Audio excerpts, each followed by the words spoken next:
menantu dia. Sayyidina Ali, menantu dia. Jadi 4 orang khilafah ketua negara selepas Nabi ni, semua kan kerabat dia. Ini dia kata, Nabi SAW mengamalkan kronisme. Kroni. Walhal dia ni tuan jahil sungguh sejarah. Yang menentukan berlaku itu selepas kewafatan Nabi. Bukan masa hidup Nabi. Ini yang tuan. Sebab itulah bahaya orang yang jahil bercakap tuan. Bahaya. Apa sekali menunjukkan bahawa dangkal dan satu penghinaan kepada Nabi SAW. Benda ni tak berlaku kepada Nabi. Nabi berlepas diri pun daripada perkara ini. Tapi ada tangan-tangan yang buruk menulis perkara yang tak baik kepada Nabi SAW. Ni berat tuan. Jadi ini bahaya maknanya.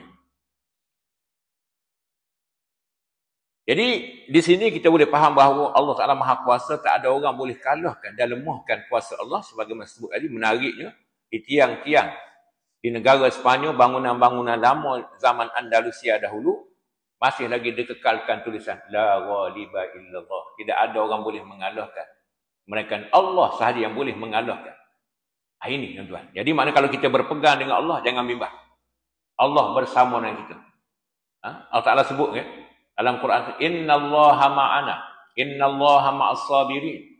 Allah bersama dengan kita. Nabi SAW pujuk Sayyidina Abu Bakar dalam peristiwa hijrah.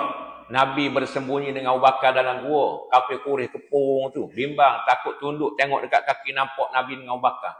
Maka Sayyidina Abu Bakar ni risau. Bimbang keselamatan, takut kena tangkap di kafir Quraisy, maka akan dibunuh. Maka Nabi mengedarkan kerisauan dan kebimbangan Abu Bakar. Wahai Abu Bakar, jangan takut, jangan bimbang. Innallaha ma'ana, Tuhan bersama dengan kita. Baik, kita pun tanya, apa maksud Tuhan bersama dengan kita? Kalau orang tanya gitu, tuan. Apa maksud Tuhan bersama dengan kita?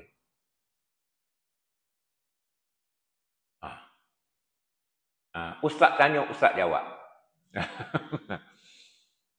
Jadi ulama pun kata, maksud Allah Ta'ala bersama dengan orang yang beriman ini, dengan maksud Allahu mu'inun wa hafizun.